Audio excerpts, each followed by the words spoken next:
Vous écoutez ITFM.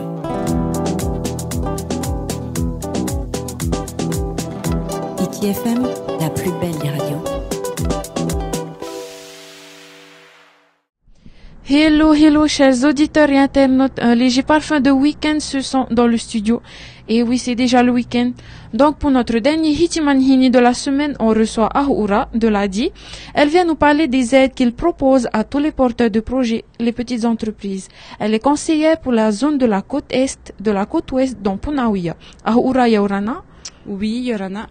Lundi 20 mai se tiendra une journée renseignement à Taapuna que j'appelle Café des créateurs.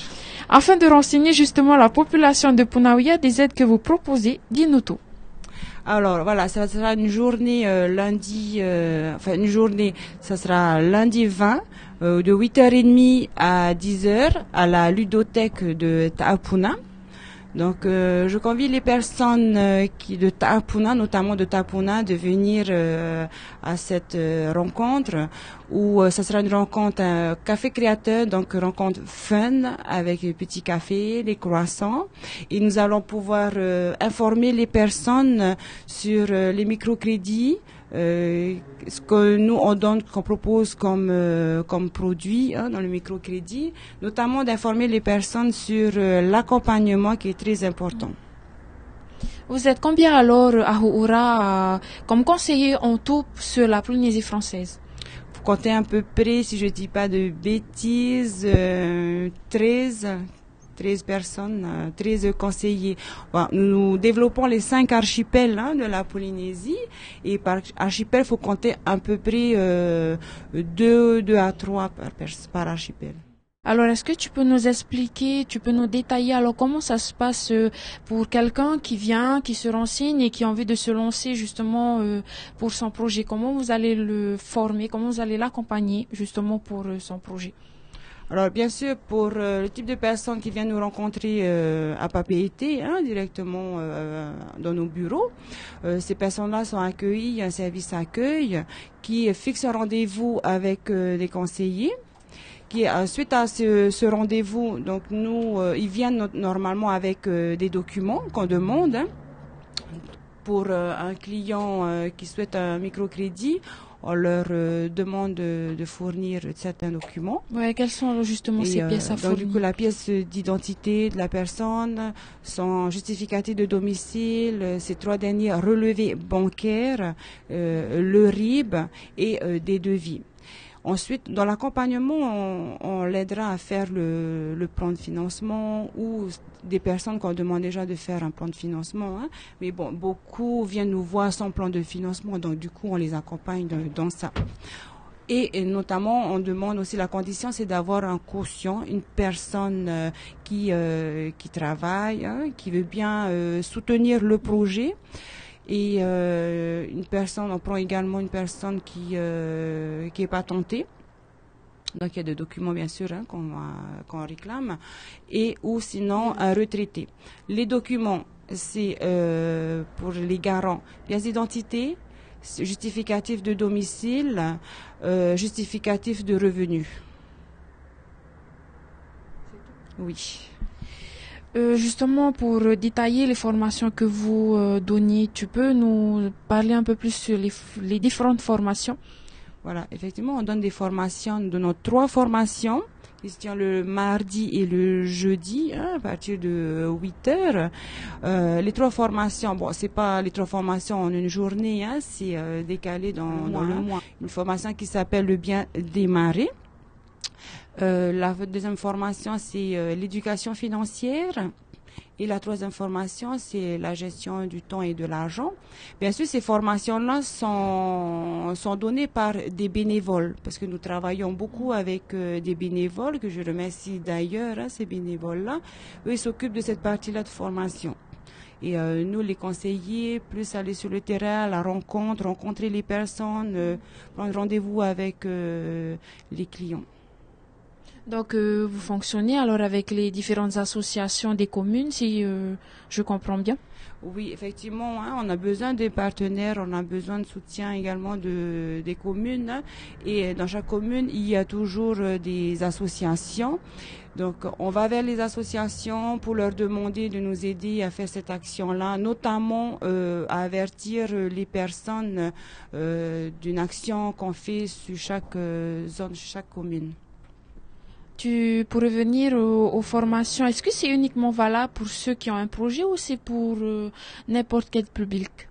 Alors, les formations sont données pour tout le monde, pour tout type de projet. C'est vraiment une formation collective et générale.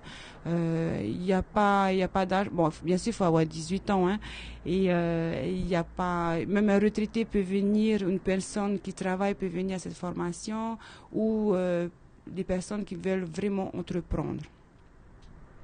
Ahuura, est-ce que tu peux parler des modalités de remboursement? Est-ce que vous exigez un certain montant ou vous laissez une large de manœuvre au porteur de projet? Est-ce que c'est libre à lui ou quand même vous contrôlez comment ça se passe? Alors, lors de l'instruction, bon, bien sûr, on étudie aussi, c'est pour ça qu'on demande les relevés bancaires. Hein. On essaie de voir avec la personne les charges qu'ils ont, hein, les charges personnelles hein, et les charges familiales. Ensuite, on fait un calcul aussi sur... on posera la question à la personne combien est-ce que tu peux rembourser. Hein? On ne va pas exiger un montant, mais on ira sur sa capacité de remboursement qui est très important pour nous parce que notre public, c'est vraiment un public en précarité. Donc, on va voir ce qu'il peut rembourser. Donc, on posera toujours la question et on fera un calcul ensemble. Est-ce qu'il y a alors un certain pourcentage que vous mettez en place? Oui, il y a un taux. Hein. Le taux, il est figé, que ça soit pour 12 000 francs ou pour 1 million 200. Le taux, il est à 7,53. C'est vrai, ils vont me dire que c'est élevé. Hein, et beaucoup viennent nous dire, bon, ben c'est trop élevé. Effectivement, mais c'est des microcrédits à long terme, remboursement. Et on voit bien que le remboursement, il est très... Il convient à la personne. Donc, c'est un remboursement vraiment très, très, très petit, quoi. Oui, mais effectivement, si par exemple la personne vient avec un devis très élevé et que vraiment qu'il a besoin pour démarrer et selon l'instruction pour nous, on voit qu'il a vraiment besoin de ces matériels importants et qui dépassent nos capacités, nous on l'a dit. Donc qu'est-ce qu'on fait? On l'oriente vers aussi des partenaires parce qu'on peut se mettre avec d'autres partenaires qui est par exemple l'ICRA. Bien sûr, l'ICRA, je vais pas parler de l'ICRA, hein, ça c'est eux qui vont, hein, voilà, sinon ils vont me... Donc, ils peuvent se mettre avec l'ICRA ou prendre c'est des cofinancements en fait. Il y a l'ICRA, il y a la DGAE, il y a la SOFIDEP, il y a Initiative Polynésie, il y a également pour ceux du FAAPU, pour le défrichage et tout, il y a le ministère des Affaires maritimes également, hein. Pour ceux qui font du coup, il y a des aides. Et nous, l'a dit, on peut venir aussi en cofinancement. Comme ça, au moins, s'ils ont besoin de 2 millions et que vraiment ils ont besoin de 2 millions, nous, ça sera en cofinancement alors. Comment ça se passe? Vous les suivez, vous les accompagnez jusqu'à la réalisation de leur projet? Voilà. Et d'ailleurs, l'a dit, c'est bien ça, hein, c'est l'accompagnement. Okay. On accompagne avant, on accompagne pendant, on accompagne après. Même si beaucoup n'ont plus besoin de nous et tout, on les accompagne quand même ou on les appelle pour leur juste pour dire si ça va. Hein. Mais c'est vrai que l'accompagnement, elle a dit, c'est très important et on voit bien que les gens, en accompagnant les personnes, beaucoup apprécient et parce qu'ils étaient perdus, ils ne savent plus comment faire, comment gérer comment s'occuper de leur gestion, hein, bien gérer. Et l'accompagnement est vraiment important pour les personnes qui demandent un microcrédit. Donc votre but quelque part, c'est vraiment de les aider à pouvoir voir leur projet se réaliser finalement? Voilà, l'objectif de l'ADI, c'est vraiment de solliciter les personnes, inciter les personnes à vouloir entreprendre, quel que soit le projet, comme l'artisanat, comme la pêche, surtout dans le secteur primaire, c'est vraiment les inciter à faire ce projet-là. Voilà, Ahoura Hitimanhini touche déjà à sa fin. Aurais-tu un message à faire passer à la population de Punaouia particulièrement ou des remerciements à faire part? Oui, tout d'abord, je remercie la commune de Punavia qui soutient énormément ce que l'ADI fait, les actions de l'ADI. Également, j'invite les personnes, notamment de Tapuna, parce que je procède par secteur. J'invite les personnes de Tapuna à venir lundi 20 à 8h30 à la ludothèque de Tapuna.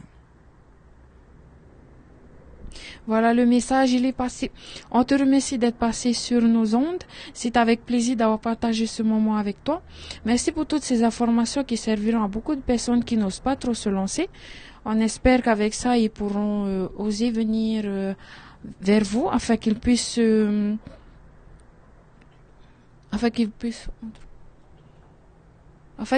entreprendre leur projet jusqu'à la fin. On ne vous oublie pas, chers auditeurs et internautes, un grand merci à vous de toujours nous suivre où que vous soyez. La team Hiti FM vous souhaite de passer un excellent week-end. Faites attention sur les routes, les amis. Allez, nana. Vous écoutez Hiti FM. Hiti FM, la plus belle des radios.